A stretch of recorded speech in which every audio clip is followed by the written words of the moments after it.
संसार में सबसे बड़ा कौन है? एक बार अर्जुन अपने सखा श्री कृष्ण के साथ वन में विहार कर रहे थे। अचानक ही अर्जुन के मन में एक प्रश्न आया और उसने जिज्ञासा के साथ श्री कृष्ण की तरफ देखा। श्री कृष्ण ने मुस्कुराते हुए कहा, हे पार्थ, क्या पूछना चाहते हो? पूछो। अर्जुन ने पूछा, हे माधव, पूरे ब्रह्मांड में सबसे बड़ा कौन है? श्री कृष्ण ने कहा, हे पार्थ, सबसे बड़ी तो धरती ही दिखती है, पर इसे समुद्र ने घेर रखा है। मतलब ये बड़ी नहीं, समुद्र को भी बड़ा नहीं कहा जा सकता। इसे अगस्त्य ऋषि ने पी लिया था। इसका मतलब अगस्त्य ऋषि बड़े हैं, पर वे भी आकाश के एक कोने में चमक रहे हैं। इसका मतलब आकाश बड़ा है, पर इस आकाश को भी मेरे वामन अवतार ने अपने एक पग में नाप लिया था। इसका मतलब सबसे बड़ा मैं ही हूँ, पर मैं भी बड़ा कैसे हो सकता हूँ, क्योंकि मैं अपने भक्तों के हृदय में वास करता हूँ, अर्थात सबसे बड़ा भक्त है। इस तरह भक्त के हृदय में भगवान बसते हैं, इसलिए इस संसार में सबसे बड़ा भक्त है।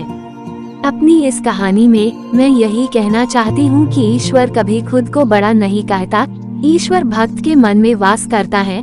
उसे ढूंढने के यहाँ वहाँ भटकना व्यर्थ है। ईश्वर की चाह में मनुष्य को उसका स्थान देना गलत है।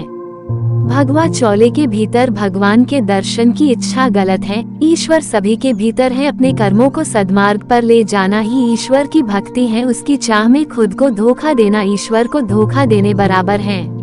मनुष्य ईश्वर से डरता है, जो कि अर्थहीन है, क्योंकि ईश्वर भक्तों को आशीर्वाद या दंड नहीं देता, बल्कि मनुष्य के कर्म उसे आशीर्वाद अथवा दंड देते हैं। मनुष्य का जीवन उसके कर्मों से तय होता है।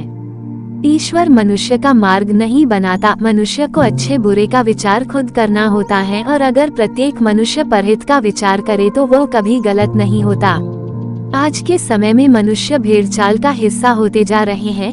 किसी भी व्यक्ति को संत का चोला पहने देख उसके अंधे भक्त बन जाते हैं। अपने कर्मों का विचार किए बिना उस पाखंडी की बनाई राह को अपना जीवन बना लेते हैं। इस तरह हमारे देश में आए दिन आसाराम और रामपाल जैसे देशद्रोही सामने आ रहे हैं। इस तरह के सच के सामने आने से कई लाखों लोगों का जीवन आधारहीन हो जाता है और अविश्वास उनके जीवन पर छा जाता है। देश के लिए सभी को जागने की जरूरत है। ईश्वर के रूप को सही तरह से समझने की जरूरत है।